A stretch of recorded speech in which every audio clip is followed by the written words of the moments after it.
Wala akong pwesto. Wala ka sa gitna, alam mo yan. Wala ka sa gitna. Pero at least, ang importante doon, ako yung nasa harap mo. Kasi yung ibang bakla yun, hindi ka papasingitin ng mga yun. Ito yung gitna, di ba? Oo. So nandito ka, dapat nandito ka sa kabilang side. Hindi, tama. Doon ako sa sa'yo. Sa kabilang side ka, apat-apat. Apat na doon eh. Apat tayo dito. Kabilang side ka. Ako yung gitna dito sa side. Popstar, Hanabeshi, Miss Jade. Meron pa isa, nakalimutan ko yung pangalan. Oo. Umaabot din. Kung saan na lang ako abutin. Wow, nag-usap pa sa'yo. May pang 4th day pa kayo.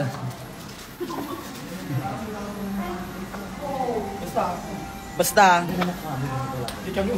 hindi kami umabot, pero at least, ang saya ng show. Together with the Beanie Makeup. Honey, that's everything. Hansi.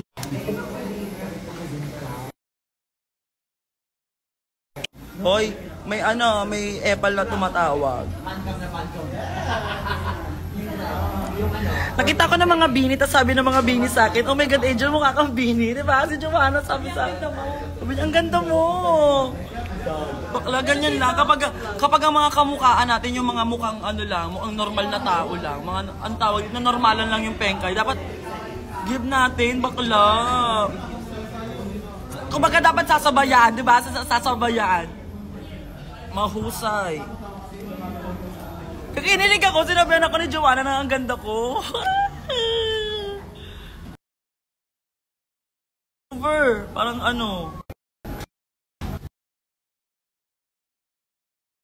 tumatawag po sa number ko. Sobrang ganda mo. Correction, sabi ni Joanna, sobrang ganda mo. Pero mali yung hair ko, nakaano pala siya ngayon, may ganon, no?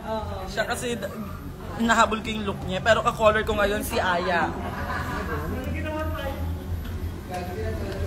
Pero ayun, bakalot eh. Sabihan ako ng Beanie na sobrang ganda mo.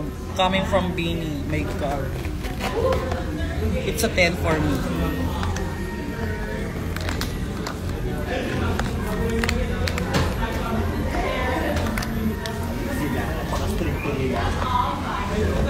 Nanulak na! Kahapon si Tasita lang ay nanulak sa pila. Bawal daw yung ay yung ID. Di ba yung order na eh? Bawal na.